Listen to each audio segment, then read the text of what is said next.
ఉంది. ఇదే అంశంపై ఇవాళ డిఎన్ఏలో మా ఎడిటర్ భరత్తో డిస్కస్ చేద్దాం. భరత్, జూబ్లీహిల్స్ నియోజకవర్గంలో సీఎం రేవంత్ రెడ్డి స్వయంగా రంగంలోకి దిగి ప్రచారం చేయబోతున్నారు. ఏంటి, ఎంతవరకు ఎఫెక్ట్ ఉండే అవకాశం ఉంది? అంటే ముఖ్యమంత్రులు బై ఎలక్షన్ ప్రచారం నిర్వహించడం అన్నది ఒక్కో సందర్భంలో ఒక్కో విధంగా ఉంటూ వస్తుంది. మనం గతం నుంచి చూస్తే కనుక ఇక్కడ బై ఎలక్షన్స్ తెలంగాణ ఉద్యమ సమయంలో రాజశేఖర్ రెడ్డి ఉన్నప్పుడు కేసీఆర్ కరీంనగర్ పార్లమెంట్ సీటుకి రిజైన్ చేసిన, ఆ తర్వాత ఎమ్మెల్యేలు అందరూ కూడా రిజైన్ చేసిన, అప్పుడు వైఎస్ రాజశేఖర్ రెడ్డి స్వయంగా బై ఎలక్షన్ క్యాంపెయిన్ లో పాల్గొన్నారు. కరీంనగర్ పార్లమెంటుకు పోటీ చేసి కేసీఆర్ కు 2 లక్షల ఓట్ల మెజారిటీతో కేసీఆర్ మళ్లీ గెలిచినప్పుడు ఆ ఉప ఎన్నిక సంబంధించిన ప్రచారంలో రాజశేఖర్ రెడ్డి స్వయంగా పాల్గొన్నారు. దాని తర్వాత ఎమ్మెల్యేలు 15 మంది ఎమ్మెల్యేలు రాజీనామా,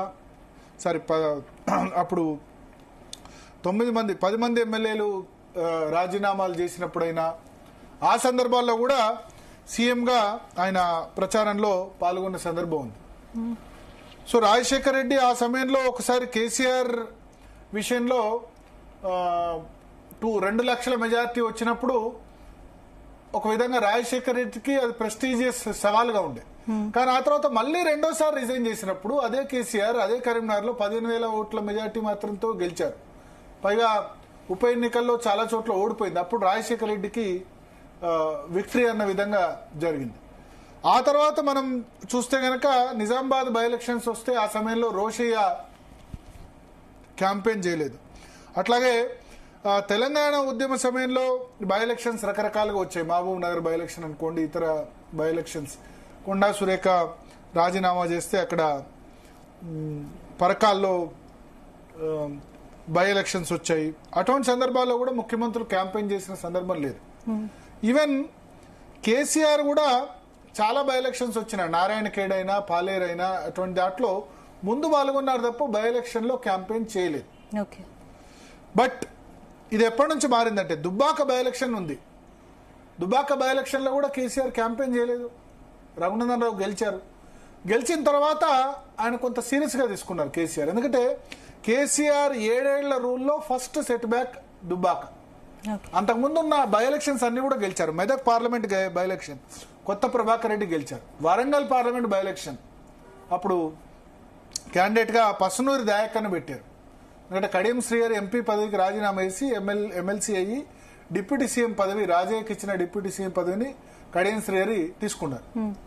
తీసుకోవడం వల్ల అక్కడ బై ఎలక్షన్ అవసరమైతే కడియం శ్రీహరి ప్లేస్ లో వరంగల్ బై ఎలక్షన్ లో పసునూరి దయాకర్ గెలిచారు.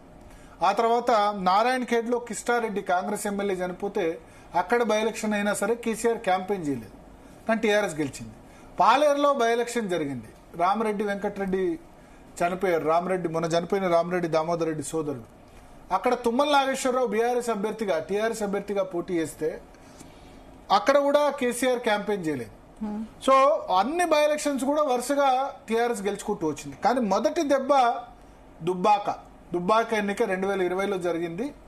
దెబ్బ నిజానికి అక్కడ కేసీఆర్ ప్రచారం చేయలేదు, కేటీఆర్ ప్రచారం చేయలేదు. Only Harish Rao and team మాత్రమే క్యాంపెయిన్ చేశారు. కానీ అనూహ్యంగా 1000 ఓట్ల పైచిలకు తేడాతో కేసీఆర్ ఓడిపోయారు, టీఆర్ఎస్ ఓడిపోయింది, రఘునందన్ రావు బీజేపీ గెలిచింది. దాంతో నెక్స్ట్ బై ఎలక్షన్ ఆ తర్వాత జిహెచ్ఎంసీ ఎన్నికలు వచ్చాయి. జిహెచ్ఎంసీ ఎన్నికల్లో 4 సీట్ల నుంచి 48 సీట్లకు బీజేపీ గెలిచిన పరిస్థితి. అప్పుడు కూడా కేసీఆర్ బహిరంగ సభ అన్నారు, తర్వాత ఆడియో వీడియో సోషల్ మీడియా ద్వారా ప్రచారం చేస్తున్నారు, సరిగా చేయలేదు. సో దానిలో కూడా 4 నుంచి 48 సీట్లకు కేసీఆర్ పెరిగిన పరిస్థితి, బీజేపీ పెరిగిన పరిస్థితి. దాంతో ఇక హుజురాబాద్ బై ఎలక్షన్ వచ్చింది. ఈటెల రాజేందర్ సస్పెండ్, పార్టీ నుంచి బహిష్కరించి మంత్రివర్గం నుంచి బర్తరఫ్ చేసిన తర్వాత ఆ by election Huzurabad by election లో కేసీఆర్ ప్రచారం చేయాల్సి వచ్చింది. దళిత బంధు ప్రోగ్రామ్ ని అంతకుముందు అక్కడి నుంచే స్టార్ట్ చేయాల్సి వచ్చింది, క్యాంపెయిన్ చేయాల్సి వచ్చింది. కానీ ఫలితం మళ్ళీ ఈటెల రాజేందర్ గెలిచిన సందర్భం. ఆ తర్వాత రాజగోపాల్ రెడ్డి రిజైన్ చేసి మునుగోడు బై ఎలక్షన్ తీసుకొచ్చారు. అప్పుడు కూడా కేసీఆర్ క్యాంపెయిన్ చేయాల్సి వచ్చింది. ఇన్ఫాక్ట్ అక్కడ 105 ఊర్లు ఉంటే 105 గ్రామాలు మునుగోడులో ఉంటే 105 గ్రామాలకి ఒక్కో గ్రామానికి ఒక్కొక్కళ్ళు ఇన్ఛార్జ్ ఇచ్చారు. సో కేసీఆర్ కూడా ఒక గ్రామానికి ఇన్ఛార్జ్ అయి ఉండి ఆ విధంగా పనిచేశారు. మునుగోడులో ఆయన క్యాంపెయిన్ చేశారు, అక్కడ విజయం సాధించారు. 12,000 ఓట్లు. 12,000 ఓట్లు పెద్ద మార్జిన్ ఏం కాదు, ఎందుకంటే బీజేపీకి నల్గొండ జిల్లాలో రాజగోపాల్ రెడ్డి 87,000 ఓట్లు తీసుకొచ్చారు, ఏకంగా 87,000. సో ఇప్పుడు బై ఎలక్షన్ లో రేవంత్ రెడ్డి ప్రచారం